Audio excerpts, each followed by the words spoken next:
የጽምዶ ሊቀመንበር ማን ነው? አሁን የጽምዶ ሊቀመንበር እኮ ዘመነ ካሴ እኮ ነው። አታውቅም? አብይ አህመድ ጤነኛ ነው? ሰሞኑን እንደው ከአእምሮ ባሻገር ሌላው የጤንነት ሁኔታው ምን ይመስላል? አብይ ባለኝ መረጃ ታሟል። በየደረጃው ያሉ ሊቃውንት አሁን ተነስተዋል። በመላው አገሪቱ ሊቃውንቱ ተነስተዋል። አክሱም፣ ላሊበላና ምጽዋ ላይ የኦሮሞ ህዝብ አሻራ አለ። ኦሮሚያ ራሱ ኢትዮጵያ ናት፣ ከኢትዮጵያ አትገነጠልም። አርብ የዕረፍት ቀን እንዲሆን ጥያቄ ቀረበ። የኤርትራ መንግስት ጦሩን በድብቅ ወደ ትግራይ ክልል እያስገባ መሆኑ ተጋለጠ። ዲያቆን እንዲህ እንደ ዓለማውያን ተንበርክኮ ለአንዲት ሴት ቀለበት እንዲያደርግላት 90% የኢትዮጵያ ህዝብ አጋንንት አለበታል። የ40 ቀን እድል የሚባል አለ ወይ? አለ አይደለም? የምትመለከቷቸው ሁለት ሰዎች በተመሳሳይ ጾታ ግንኙነት የተጠረጠሩ ወጣቶች ናቸው። ሰላም ጤና ይስጥልኝ። እንዴት አደራችሁ? እንዴት ዋላችሁ? እንዴት አመሻችሁ? አምላክ በቅዱስ እግዚአብሔር ስሙ ዛሬም ዘወትርም የተመሰገነና የተወደሰ ይሁን። በወቅታዊና አንገብጋቢ ጉዳይ መጣሁኝ። ጠቅላይ ሚኒስትር አብይ አህመድ ታሟል ተብሏል። የምንመለከተው ነው የሚሆነው። ወቅታዊ ነገሮች በጣም ጨከን ያሉ አጭር መረጃዎችን ለማቅረብ እሞክራለሁ በተከታታይ። ከዚህን ጀምር ለብዙዎች እንዲደርስ ሼር እና ላይክ ማድረጋችሁን አትርሱ። የኤርትራ መንግስት ጦሩን በድብቅ ወደ ትግራይ ክልል እያስገባ መሆኑ ተጋለጠ።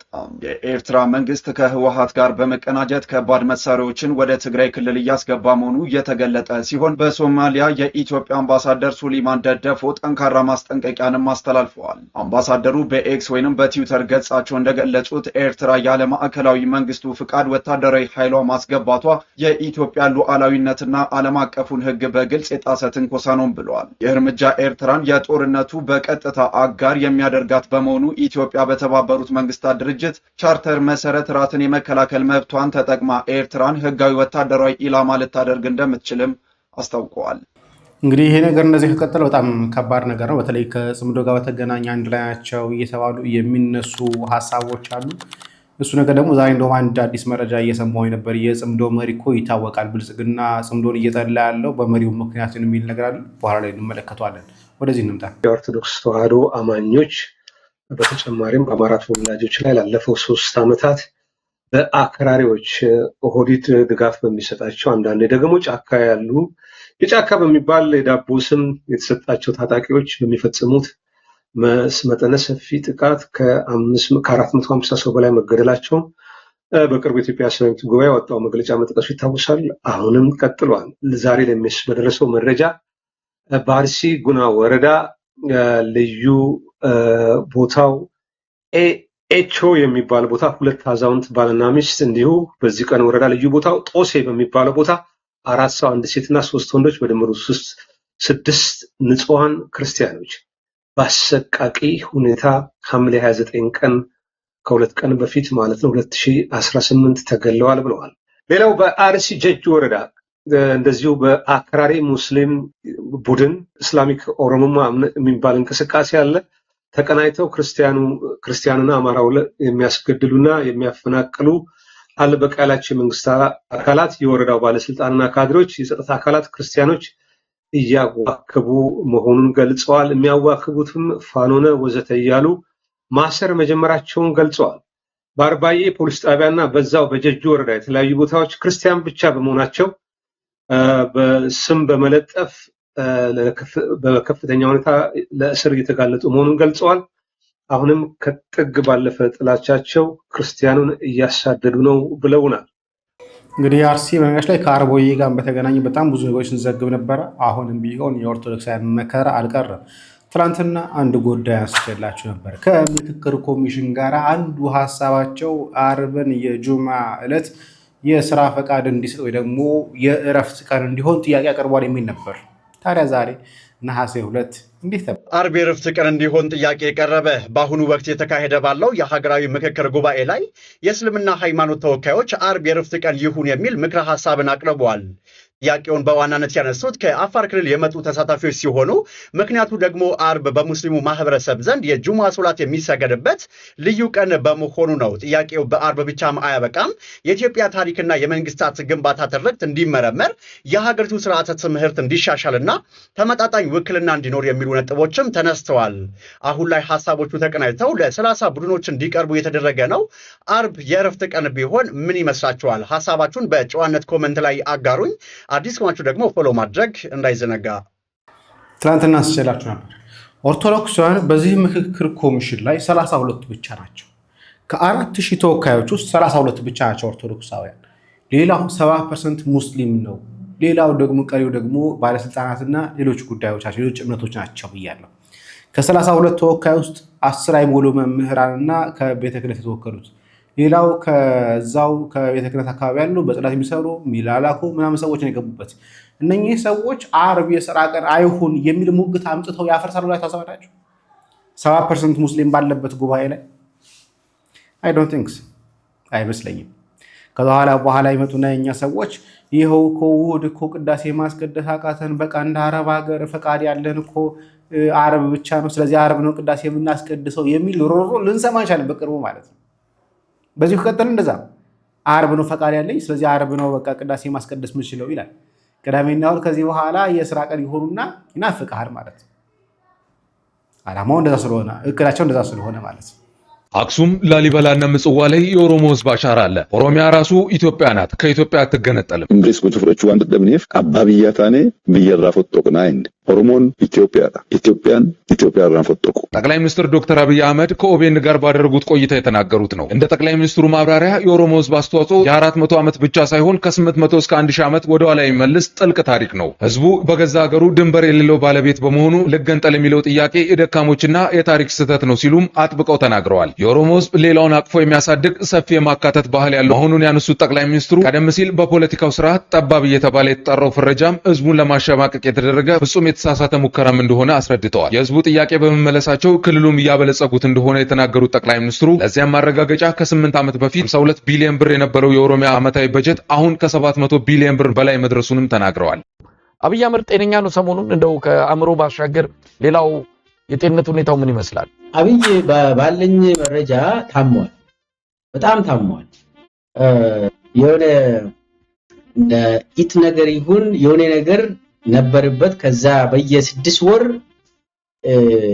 የሚከማች ደም ነበር በጭንቅላቱ በስተጀርባው እና ኦሮሚያ ላይ በነበረበት ጊዜ ለማ መገርሳ ነው እንዳውም ትልቅ ገንዘብ መድቦለት ታይላንድ በየ6 ወሩ እየሄደ እንዲታከም የሚያደርገው ሲያግዘው የነበረው ለማ ነው እና ከዛ በኋላ የሆነ ጊዜ ኦፕሬሽን እንደተደረገ ሰምቻለሁ።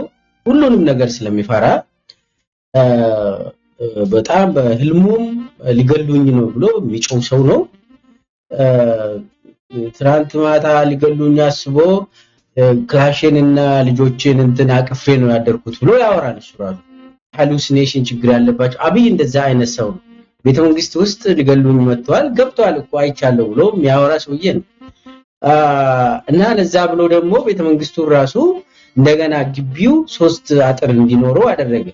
ይሄ በሽተኝነት ነው። ይሄ ባዮሎጂካል ሜዲካል ሪፖርት ምናምን ነገር የለኝም፣ ግን ሰዎች የሚነግሩኝ አብይ በጣም ሲሪየስሊ እንዳመመው፣ በተለይ ደግሞ ይሄ ከጽምዶ ምናምን ከተጀመረ በኋላ ከዛ ወዲህ የአብይ ቢሄቨር በጣም ተለውጧል።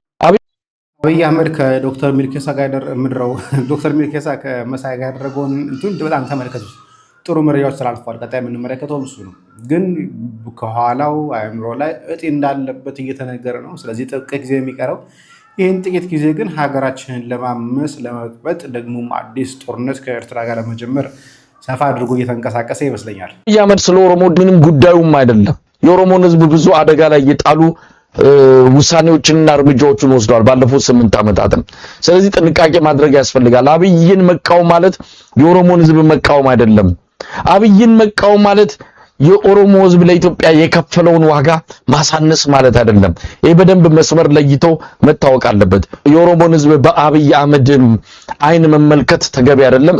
ሙሉጌታ እንግዲህ የተለያዩ የፖለቲካ ኃይሎች አብይ አህመድን በአንድ የሚሆን በሌላ የሚነቅፉ ባካሄዱ በፖሊሲው በእርምጃው የሚቃወሙ የኢትዮጵያ የፖለቲካ ኃይሎች አብይ አህመድ ጥርስ ነክሶባቸው ጊዜ ጠብቆ አድብቶ እያሰራቸው ይገኛል። ሰሞኑን በ24 ሰዓት ውስጥ 3 ፖለቲከኞች እንደዚሁ የህግ ባለሙያውን የትግራይ ተወላጅ አበራ ንጉሱ እንደዚሁም የኢሃፓ የህዝብ ግንኙነት ኃላፊ ይስሐቅ ወልዳይን የኢሃፓ አባልና የአደባባይ ፖለቲከኛ የሆነውን አበበ አካሉን እንደዚህ ወደ እስር ቤት የወሰደበት ሁኔታ እንዳለ እየተረዳን ነው። እንደምንሰማው በየደረጃው ያሉ ሊቃውንት አሁን ተነስተዋል።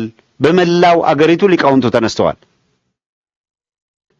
ሊቃውንቱ ከዚህ በኋላ የአብይ አህመድ አገዛዝ ቤተ ክህነቱን እኮ ግልጽ በሆነ መንገድ ቤተ ክርስቲያኗን ምን አደረጓት የሚለውን ገልጸው አንስተዋል። እንዴት ቤተ ክርስቲያኗን መጫወቻ እንዳደረጓት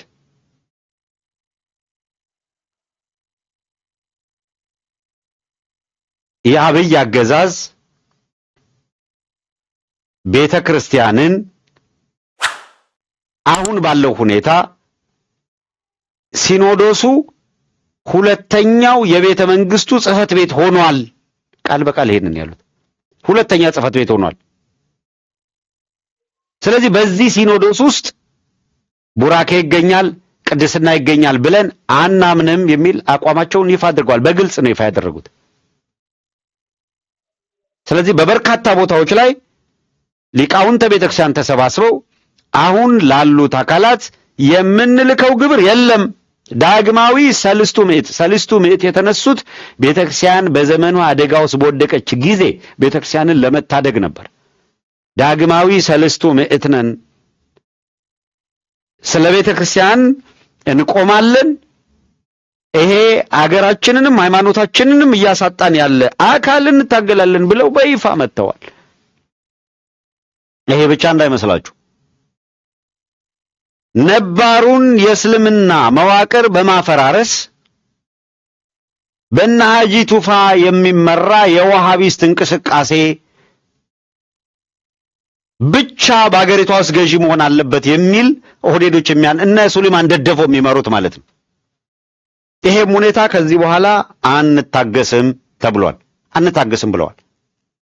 ስለዚህም ቤተክርስቲያን የእውነት ቀን ወጣላት ሊያስብል በሚችል ደረጃ ሊቃውንት ተነስተዋል። መስመር እንዳይስት ሰርጎ ገቦች በተለይ ከሃይማኖት ጋር በተያዘ ጥያቄ ያላቸው ስንል ብዙ የሚነሳባቸው ብዙ የሚባሉ አካላት ገብተው እንዳይሰገሰጉ ማድረግ ያስፈልጋል።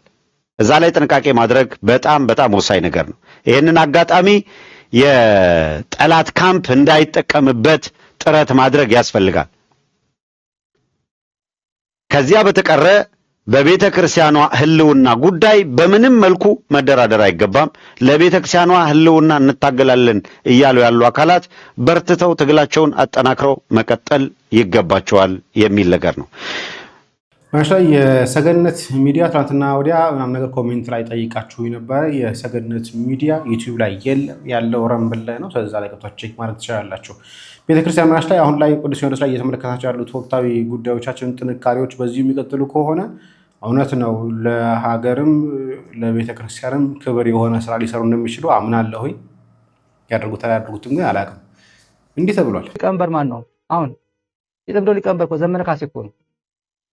አታውቅም? ምድረ ሙጀሊያ የትኛው ሚዲያ ላይ ነው ታዲያ ቁጭ ብለህ የምታድር የምትውል?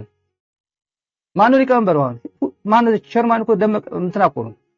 ዘመነ ካሴ እኮ ነው ጥምረት የሚመራው። አሁን ይሄ መረጃ ብልጽግና ያውቀዋል። ስለሚያውቀው ነው መረጃ አዲስ ነገር አይደለም። ዘመነ ካሴ አፋብን ነው የሚመራው። በሮቴሽን ነው ግን አሁን የወቅቱ ሊቀመንበር አፋብን ነው። የጽምዶ ጥምረቱ ወታደራዊ ጥምረቱ የሚመራው እሱ። በቅርብ ዋናውን ሲደረግ ትሰሙታላችሁ። እዚህ ላይ ይሄ ሶሻል ሚዲያ ላይ ተሰባስበው በየቦታው ደመቀ ዘውዱ ያስተማራቸው እነሱ ያወራሉ አሉ። ስለዚህ ጽምዶ ለማበላሸት እኛ እኮ ወልቃይት ነን፣ እኛ እኮ ደመቀ ዘውዱ ነን፣ እኛ እኮ ጥያቄያችን ተመልሷል እኮ እኛ እኮ የወልቃይት ኮሚቴ ነን እኮ የሚል ቡድን ማለት ነው። እና ጽምዶ እኮ ከመቀለ ጋር ለምን ብለህ ነው እንደዚህ የጽምዶ ሊቀመንበር ማን ነው? አሁን የምትመለከቱ እንግዲህ ይሄ ለኔም አዲስ ነገር የሆነው በእርግጥ የሆነ ታይም ላይ ተደውሎ የተነገረኝ ነገር ጭምጭምታዎች ነበሩ። በእንደዚህ አይነት ነገር ላይ እንቅስቃሴዎች እንዳሉ ሰምቼ ነበረ። አሁንም ቢሆን ኮንፊርም ያደረኩት ነገር አይደለም፣ እሳቸው ያሉት ነገር ነው።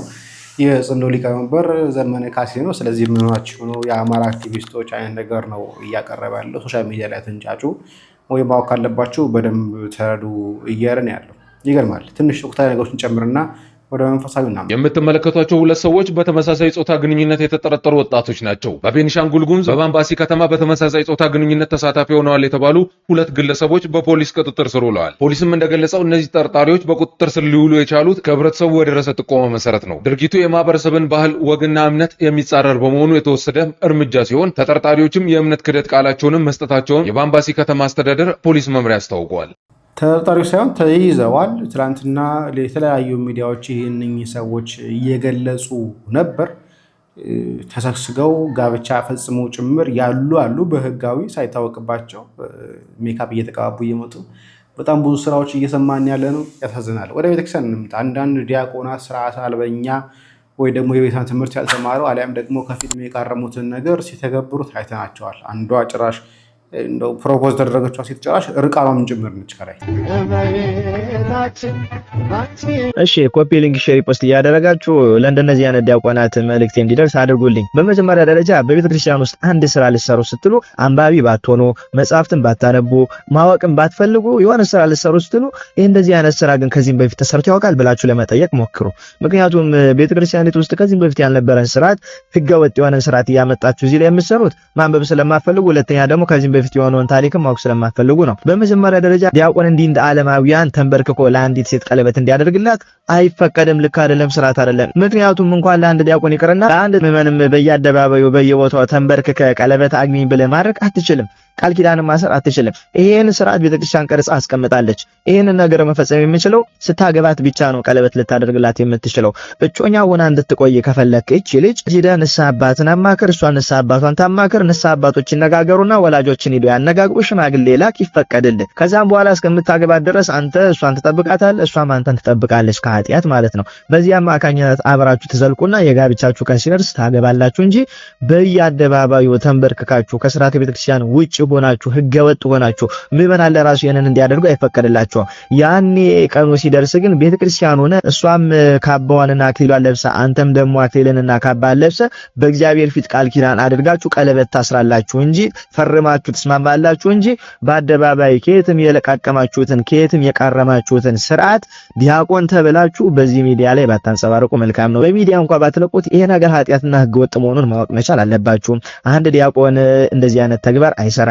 ተንበርከከ ቀለበት አደረክላት። ከዛም በኋላስ ቤተክርስቲያን የማታውቀው ቤተሰቦቿ የማያውቁት ንስሐ አባቶች ያልፈቀዱት ግንኙነት ልትፈጥሩ ነው? ምን ማለት ነው ይሄ ነገር? ግንኙነት ስላችሁ አብሮ መሆኑን ጭምር ነው እንጂ ሌላውን ግንኙነት አላቆም። እሱ የሚፈቀደው ከትዳር በኋላ ነው። ስለዚህ በዚህ ልክ እንደዚህ አይነት የወረደ ስራ የምትሰሩ ዲያቆናት ምዕመናን ተው እረፉ እያለ ምዕመናንን እናንተ ደግሞ ከምዕመናን ድሳችሁ ዲያቆን ገለኔን ብላችሁ ቀለበት ተንበርከካችሁ ስታስሩ ልታሳዩን አይገባም። አንብቡ። ማንበብ ደግሞ ካልፈለጋችሁ ይሄ ነገር ከዚህም በፊት ተደርጓል እንዴ ብላችሁ ጠይቁ። መጽሐፍትን መርምሩ። ዲያቆን የተባላችሁት እኮ እንድትማሩ መጽሐፍትን እንድትመረምሩ ስርዓተ ቤተክርስቲያንን እንድታስጠብቁና ምዕመናንን እንድታስተምሩ እንድትደግፉ እንድትጠብቁ ነበር። እናንተ ግን ከሱ ብሳችሁ ተንበርከካችሁ ቤተክርስቲያን የማታውቀውን ንስሐ አባት የማያውቀውን ቤተሰብ የማያውቀውን እዚህ ጋር መተ ቀለበት እያሰርክ ለሚዲያ አጋልጦ መስጠቱ ምን የሚሉት ስርዓት ነው።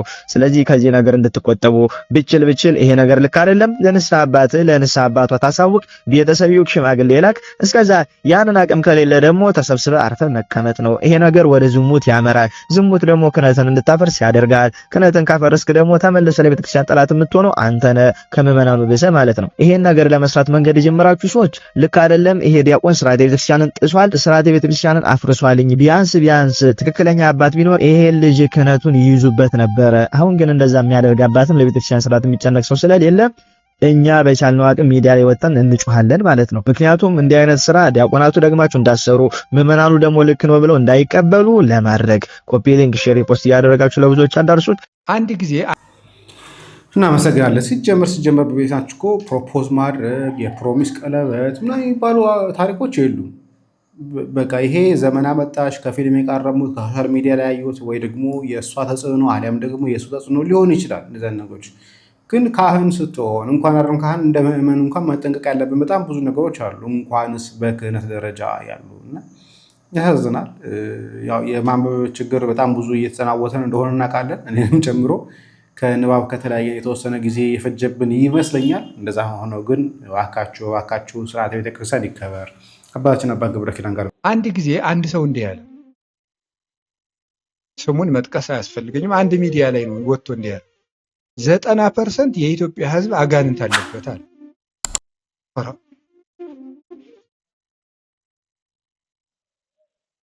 በጣም ነው የሚገርመው። 90% የኢትዮጵያ ሕዝብ አጋንንት አለበት ማለት ምን የሚያስረዳ ይመስላችኋል? አንደኛ ትዕቢት ነው። በጣም ከፍ ያለ ትዕቢት። አጋንንት እንዳለበት በምን አወቅ? በቅተህ ነው እኮ። በጣም ነው የሚያስገርም። ሁለተኛ ይህንን እግዚአብሔርን የሚያመልክ ሕዝብ እግዚአብሔር ጨርሶት ለአጋንንት ሽጦታል ማለትስ ተገቢ ነው? ትቶታል፣ ለአጋንንት አሳልፎ ሰጥቶታል ማለት የእምነት የጸሎት የስግደት የጾም 7 አጽዋማት እየጾመ መከራውን አይቶ ካለችው ቆርጾ ለቤተክርስቲያኑ እየሰጠ የሚኖርን ሕዝብ ከድሃ ተካፍሎ በእግዚአብሔር ስም የሚኖርን ሕዝብ ጽድቅ ዋጋ የለውም አጋንንት አድሮብሃል ብሎ መናገር የእምነትስ ሃይማኖትስ ጥይቅት ይእቲ ለዘይሴፈዋ ዕብራውያን ምዕራፍ 11 ላይ ቅዱስ ጳውሎስ ሲናገር እምነት ተስፋ የምናደርገውን ነገር የሚያስረግጥ ነው። ስለዚህ ተስፋቸውን የምዕመናንን ማበላሸት፣ ትዕቢት፣ የእግዚአብሔር መግቦት ሁሉ መቀማት።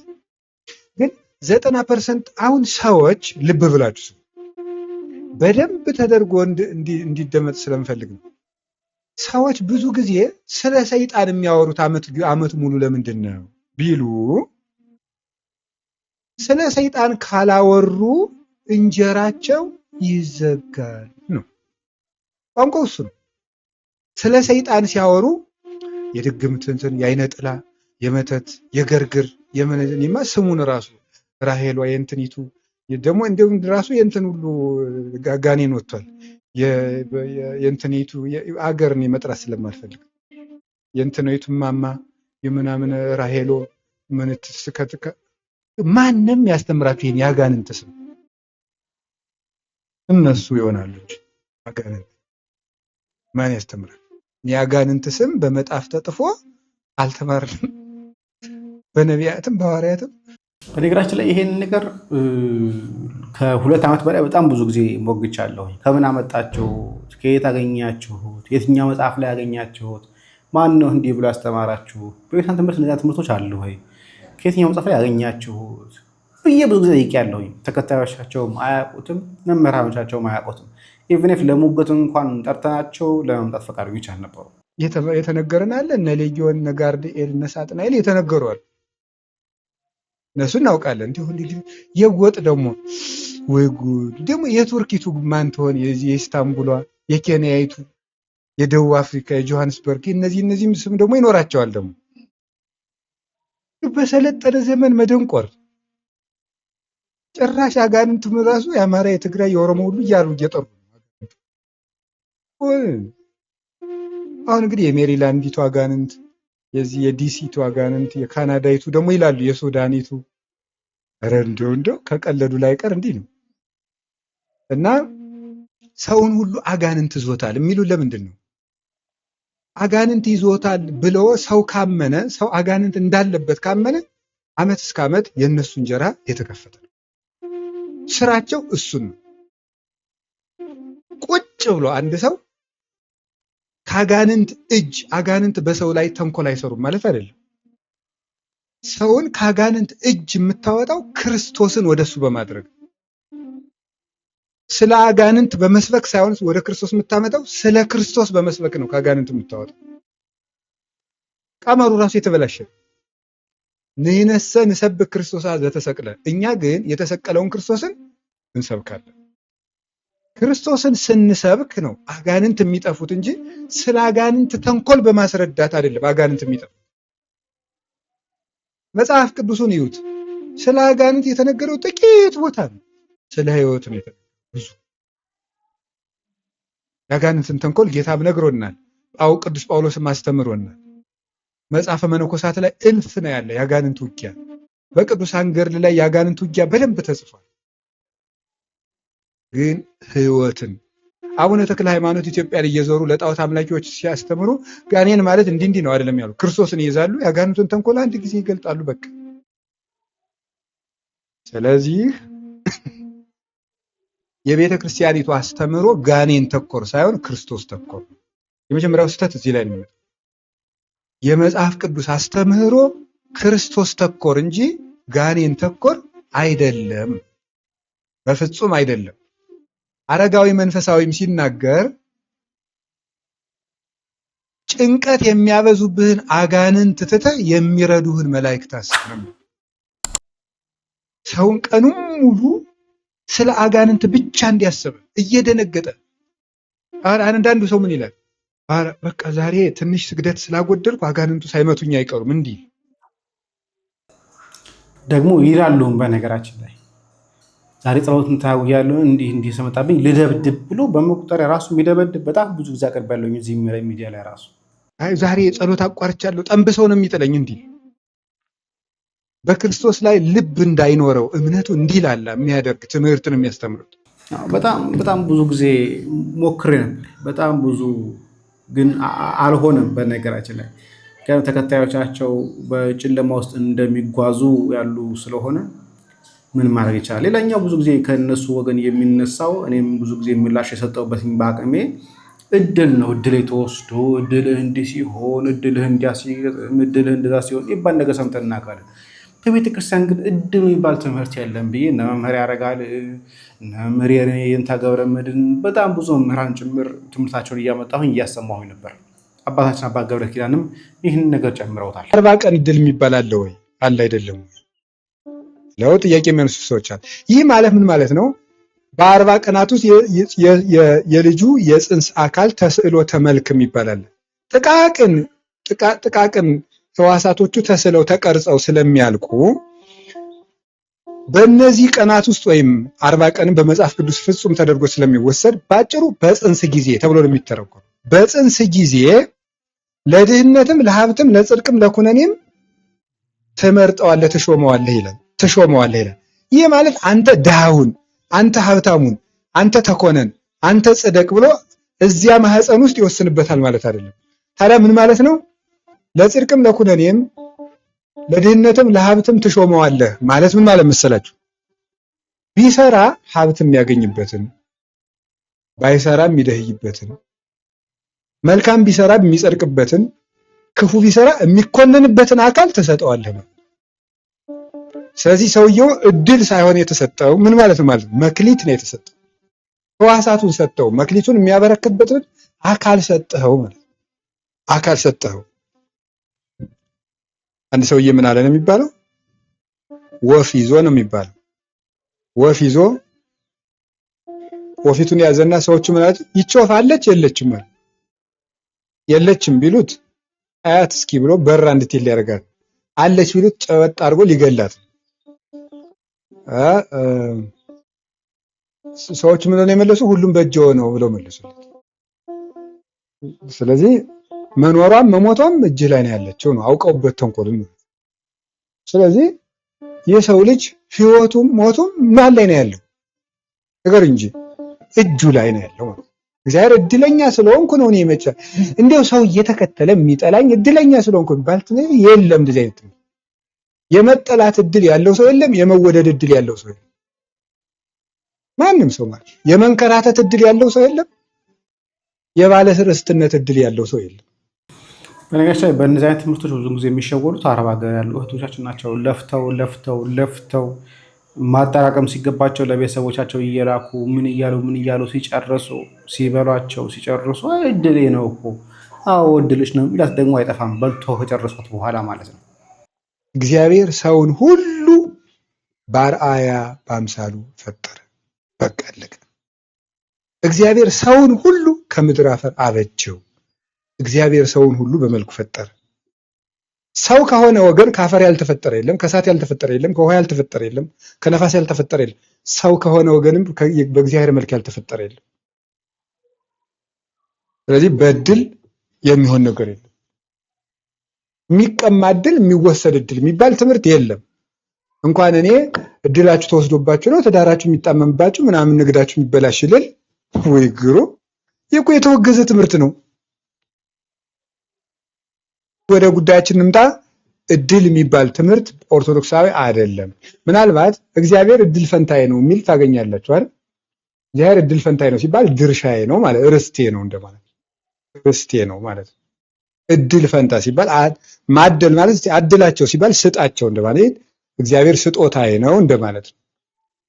እድል የሚባል መክሊት ለሰው ሀብት አለው። መክሊት ለሰው ልጅ የተለያየ የራሱ ሀብት አለው። ያ ግን ከእድል መጣመምና ማማር ጋር ከህይወት ማማርና መበላሸት ጋር የሚባል ነገር የለም። መክሊት እግዚአብሔር በሰው ህይወት ውስጥ እንደ እሳት አዳፍኖት ሰው ስራ እየሰራ የሚገልጠው ጸጋው ማለት ነው። ጸጋ ከሆነ ጸጋም እድል ፈንታ ጽዋ ተርታ ሊባል ይችላል። መክፈልት ለአንዱ እግዚአብሔር የሰጠው ጸጋው መክፈልቱ ጽዋ ተርታው እድል ፈንታው አለ ተብሎ ብትሰሙ አንደኛ ቆሮንቶስ ምዕራፍ 12 ላይ ሙሉ የሚተረጎመው ለእግዚአብሔር ለሰው ልጆች ሁሉ የሰጣቸው ጸጋ አለ። ያ መክሊት ነው። የማስተማር ጸጋ የሚሰጠው አለ። የአጋንንት የማውጣት የሚሰጠው ጸጋ አለ። የመምከር ጸጋ የሚሰጠው አለ። እሱ ጸጋ ነው። ከእድል ፈንታ ጋር የሚገናኝ ሳይሆን ጸጋ ነው። ያ ጸጋ ደግሞ ሰዎች ስራ ሰርተው ሊገልጡት ይችላሉ፣ ባለመስራታቸው ሊዳፈንባቸው ይችላል። ይሄ ነው። ኋላ በአጋንንት ስልጣን ትምህርት ጊዜ ስንመጣ ይሄንን እድል ይወሰዳሉ የሚለው መልሰን እናየዋለን።